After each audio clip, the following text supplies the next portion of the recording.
Hey guys, Waterfowler41 here, and in today's video we're going to be modifying where my AUXBEAM switch panel is at. So a couple videos back I installed the 8-gang AUXBEAM switch panel.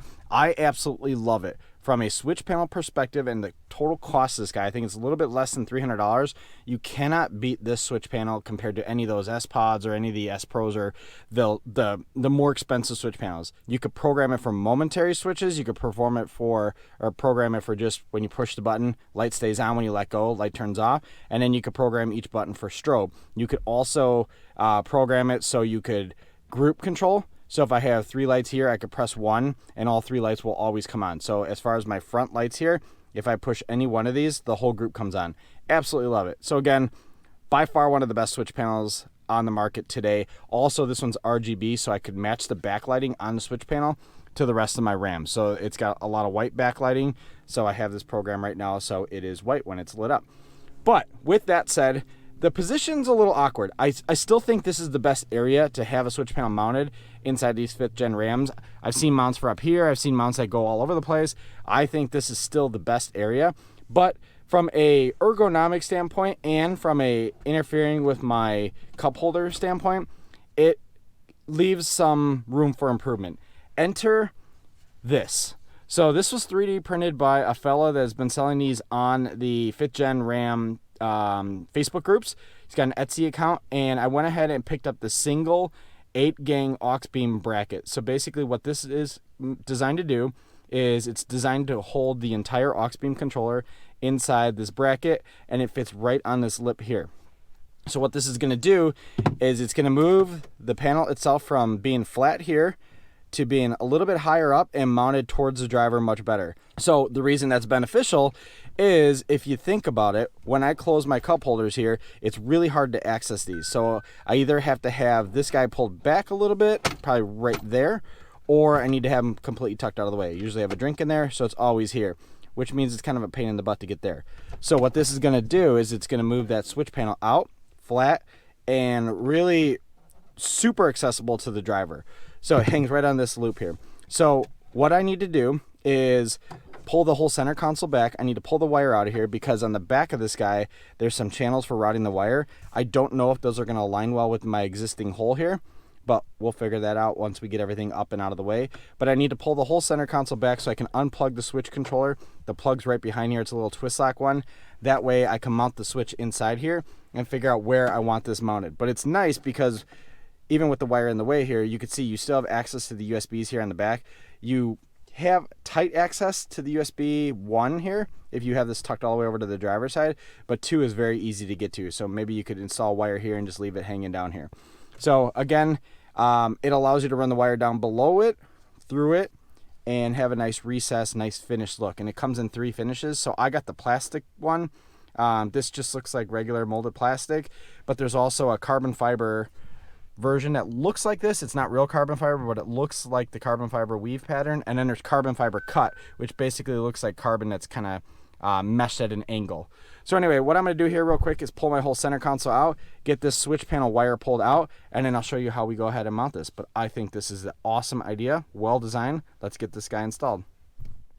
All right, so there's 3 10mm bolts on the left side, 3 on the right side. After you remove these little trim panels, you'll have access to the front ones, little squares in the corners. I'll leave a video to how to remove this, and I'll also leave the video to my original switch panel install so you see kind of how you pull this whole thing back. But now that we got everything back, I can go ahead and separate the wire here. It's attached to my throttle controller, and then I want to open this up so I can pull the switch panel out. I'm going to thread that wire through here, and then I can get that switch panel mounted inside the actual holder itself.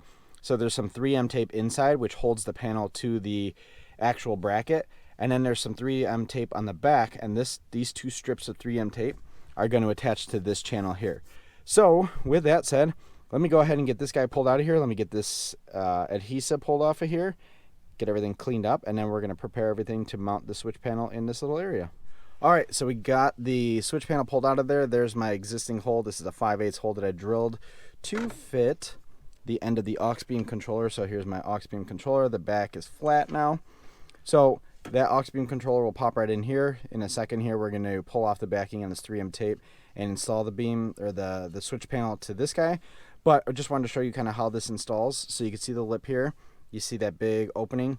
that just grabs onto the edge there, and that's how it installs. So nice and simple. Like I said, I'm going to push it as far over to the left as possible.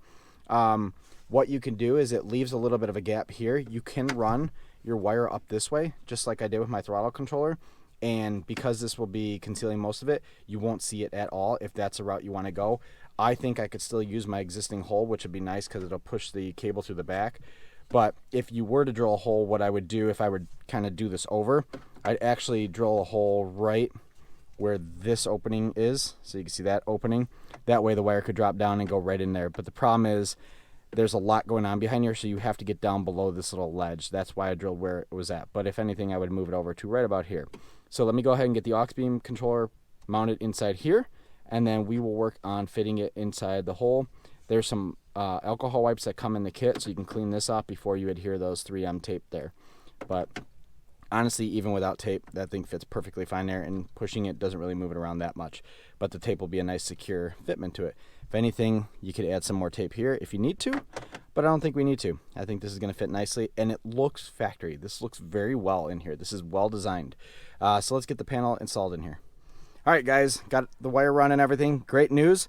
The existing hole works absolutely perfect. So again, it was a 5/8 hole, and that was just big enough to fit the twist lock, and I already ran the wire and zip tied it up out of the way.